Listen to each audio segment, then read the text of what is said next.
All right, in this video, I'm going to show you exactly what I would do if I wanted to lose 10 pounds in the next 8 weeks, get super shredded, get my six-pack popping. Now, my six-pack is popping, but I'm doing a good job maintaining since I just ended my last fat loss phase. I'm very, very happy with it. But if I wanted to get real shreddy and just dial it in, which, by the way, I'm planning to do. I'm looking to maintain right now, maintain body fat percentage, maintain my six-pack while building up my physique in other areas. And I'm looking to do that until probably July-ish, somewhere in there. I'm going to make the shift, and maybe I'll document that on the channel here. But I'm going to be going back into a fat loss phase, dial it in super aggressive, and get lean for September around my birthday when my wife is taking me to Spain. So that'll be good. So actually, this video kind of works. I'm kind of speed running exactly what I would do when I get to that point, which I'll go over that specifically once I get there. But most important thing to understand here is this is actually very, very, very, very simple. Everyone overcomplicates this. They throw the kitchen sink at their whole plan. They got to do everything and anything. And then no wonder they're not consistent and they fall off track. Because it's like, dude, it's not realistic. Why would you do that? You're not focused on what's actually effective, what's actually moving the needle. And that's what I've done here. I've reduced over the years I've been in the fitness industry, or I've been in fitness, I should say, for 15 years. I've been in the industry for almost a decade. And what I've seen from working with hundreds of different clients as well as experimenting on myself, 3 things is really all you need to focus on, because these are the needle movers. I got dyslexia and just one of my many disabilities. 3 things: nutrition, workouts, and steps. It's all that matters, okay? I shouldn't say that. That's all that matters the most. Everything matters to some non-zero amount, right? That would be crazy to say no, that's all that matters. But those are the things that actually move the needle, okay? And this is where people get mistaken and they get stuck, is because they start focusing on things that don't move the needle. They're trying very hard, high effort. I did a video on this recently about how eating healthy is one of the biggest traps of all time. That's a perfect example. Focusing so hard on eating healthy. I'm eating healthy so good all of the time. And it's like, that doesn't move the needle for getting lean. It helps you lose fat if you're really fat. But if you're trying to go from fit, which I am right now, to lean, and this might be you, if you're trying to actually get lean, eating healthier won't help. I'm already eating healthier. I can't eat more healthy. And if I eat more healthy, that doesn't actually move the needle because it doesn't address calories. You need to address calories at some point. I'm not a shill that says you need to count calories all of the time, no matter where you're at in your journey. I sure didn't for the first 30 pounds of my 40-pound weight loss journey. 28, 30 pounds. I didn't track anything. So you don't need to. That got me from fat to fit. But to go from fit to abs, fit to shredded, fit to a six-pack, you need to address the portion control specifically. Like, you can't just, I'll just eyeball it. No, you can't. You're winging it. You're guessing. You're going to lose. Okay. So the nutrition needs to be set up to actually track the calories. Okay. And I do this with my macrointuitive protocol because it actually, in my opinion, strategically blends tracking macros and tracking your food, right? Either meal plan or macro style, but either way, you're tracking your food perfectly with 2 untracked meals per week where you practice intuitive eating habits, right? It's great because it actually absorbs like some of the travel stuff that you may not be able to control, or holidays or meals out or whatever. And a lot of those you can control, but this actually gives us some room for scenarios where you legitimately can't, or it actually just nice from a mental perspective to look forward to something where you just don't have to track. And if you don't eat like an asshole, you can totally continue to make great results. And I sure have, and all my clients do as well, using this exact same setup with their nutrition. So nutrition, workout, steps. These are the needle movers, okay? Going into nutrition, which I kind of already went into here, I would be setting up my nutrition to put myself into a calorie deficit aggressively. So for me, I know that 2,300, which is what I dropped to on week 8 of my 12-week fat loss phase, I would just go straight to there. I wouldn't dilly-dally, like a little bit of a drop, then a little bit of a drop, then a little bit of a drop. No.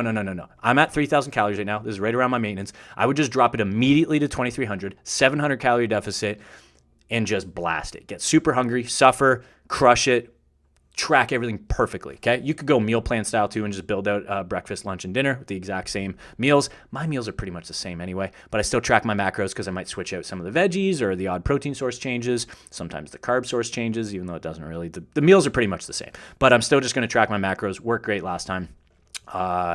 Protein, carbs, and fats, I don't know exactly where they would be. Doesn't really matter, but total calories would be 2,300.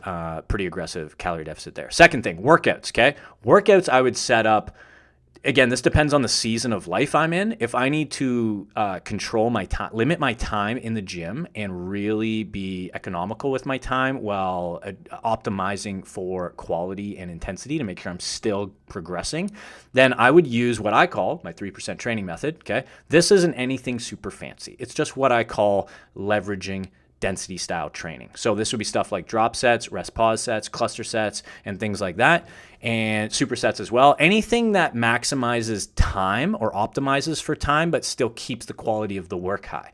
Most people spend way too much time in the gym and they're just doing fluff. They're doing 4 sets of 15 on stuff. They're doing 10 sets of 10 German volume training. Horrible idea. They're doing all this stuff that the intensity is super low, the volume is really high.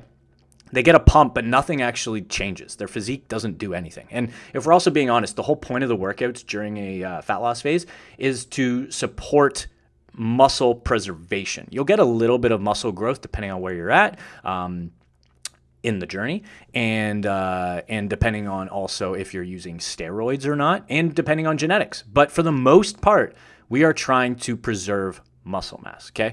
And that's a big deal. That is the primary thing that the workouts are trying to do. You have to do that. We need to preserve muscle while we're in a catabolic phase, pulling away fat tissue. This is crucial. So the workouts are designed to do that. And if the workouts are designed to do that, you do not need to live in the gym to do that. The 3% training method is leveraging this density style training methods that I talked about. And there's several different ones. And 3%, why I call it 3% is because basically you only need 180 minutes in the gym per week, in my opinion, which ends up being around 3% of your time awake. If you have more time, good, push it a little bit more. That can give you some more time to do actually normal straight sets and push a lot heavier and hit strength PRs and whatnot. That's fine. But remember, we don't need to do that while we're in a short-term calorie deficit. We need to set up the training to be high intensity, high quality work. We don't need to do extra fluff. We just need to get in, preserve and stimulate the muscle and get out, okay?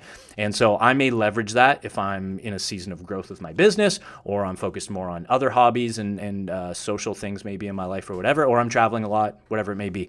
The gym's always a priority, but it just may be less a priority as far as like the time I'm willing to put in. Always 100% effort, but not always the time. So that's how I would set up the workouts. They are, no matter what I do, whether I use 3% training method or some other training thing, if I'm going to do more powerlifting style stuff, whatever, it doesn't matter. The point is that the quality of the training and the intensity of the training needs to be high enough to actually stimulate the muscle to preserve it while we're dieting. That's it. That's all that matters, okay? That's how I would set it up. For me, I train 4 days a week, sometimes 5. 45 to 60 minute sessions. That's it, okay? Ends up being around 180 minutes up to 200, depending on, again, what season of life I'm in, okay? Third thing, steps. My steps, this is the most boring one because I'm not going to change anything. I would just hit what I'm already hitting because I'm hitting 12K steps a day. This is the exact same amount of steps that I was hitting during my fat loss phase, and it worked great. So I wouldn't necessarily put it higher. I would just keep it the same, and I would keep it the same as well because my nutrition's already going to be set up to be in an aggressive deficit. I'm pulling away food, 700 calories, so that's reasonably aggressive. So I pair that with my steps at 12K, which are static right now. It's the exact same. And they've already been shown to prove over my last phase that they're effective to get me super lean. So I would just replicate that. And to be honest, I'm actually nutrition, workouts, and steps. I'm just replicating exactly what worked for me, especially in the last 4 weeks of my previous fat loss phase that got me the leanest I've ever gotten, right? So if I'm going to like really tighten up, which I'm pretty close to where I was then, if I'm really going to tighten up and get that look and even better, then I would just replicate what I did before, just get there sooner and then stay in that space longer, depending on how lean I want to get, depending on the look I want. I said this on a video recently. How do you dig a big hole? It's the exact same way as you dig a small hole, but for longer. Same thing here. Get an aggressive deficit, something that you can consistently maintain, set up your plan, nutrition, workouts, and steps to all symbiotically support each other because they are the needle movers, and then stay in it. Just keep doing it. It's just a function of time, right? You want to be leaner. It's the same way as you go for how you get from fit to abs is the same way you go from fat to fit. It's the same thing. Like if someone's 400 pounds and they lose 50 pounds to 350, how you get from 180 down to 160 shredded it's actually the same thing. It's the same principles, just done more aggressively for longer and more consistently. It's just harder at that point, right? But it is the same principles, okay? So those are the 3 things: nutrition, workout, steps. That's all I'd be leveraging because those are the main needle movers. I shouldn't say all I'd be leveraging, but those are the main things that I'm considering when I'm building out my plan, and I basically just built it out there for you. That's what I'd be doing. That's all that really, no, I shouldn't say that's all that matters. That's mostly what matters, okay? Then we have things like supplements, hormones, lifestyle stuff, okay? So all of these are pretty much static for me. I don't change much of these. I will experiment with over-the-counter vitamins and stuff like that. But my TRT testosterone, which, being perfectly transparent, I shouldn't even really call it TRT. I take 175 milligrams, which isn't very high, but it's also high enough to put me on the high end of the range, depending on when I test my blood, actually super physiological outside of the range, which is completely unnatural for sure, right? So that is a huge advantage when it comes to growing muscle and preserving muscle. For sure. Okay. So that's going to help me. I haven't changed 175 milligrams in the last year plus, and I don't plan on changing that anytime soon, other than I might drop it because I do care about optimizing my health long term. And as much as I care about my physique, I care about my physique and my health equally. So I do not, if I don't need 175 milligrams, I think I should just drop it. So I'm probably going to drop to 120 to 150. But I wouldn't necessarily do that during the diet. I don't know. I'm not saying that, but that's just kind of like an aside. But at the very least, by default here, for argument's sake here, with the diet plan, fat loss phase, I would just keep it the same. I would just keep 175 milligrams. I wouldn't change my testosterone at all. And that's all I take from like a hormone perspective. And then everything else is just over the counter. So I take vitamin E. I'm taking vitamin C again regularly, but I don't take that year round. But and then another regular one would be magnesium, and then vitamin K, and then sometimes melatonin on and off. So that's it from a supplement over-the-counter perspective, and then testosterone, 175 milligrams a week. None of those would change. I wouldn't add in anything, take out anything.